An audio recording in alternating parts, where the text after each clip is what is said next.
విధేయత చూపించడం వల్ల తనకు ఒక ఆశ్చర్యకరమైన వాగ్దానం పొందాడు. ఏంటి ఆశ్చర్యకరమైన వాగ్దానం? అనేక జనములకు తండ్రిని.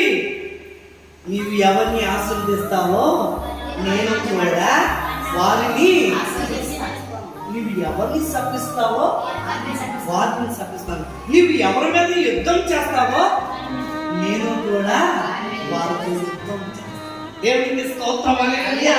ఒకటది ఆశ్చర్యకరమైన వాగ్దానాన్ని పొందాడు. ఏంటి వాగ్దానం అంటే నీవు అనేక జన్మలకు.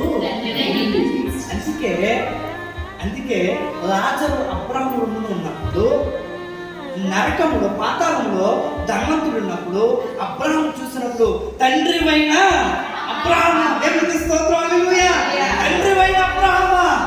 ఇప్పుడు ఆ ధనవంతుడు కూడా అబ్రాహాము ఏం అయ్యాడు? తండ్రి. అనేక జనములకు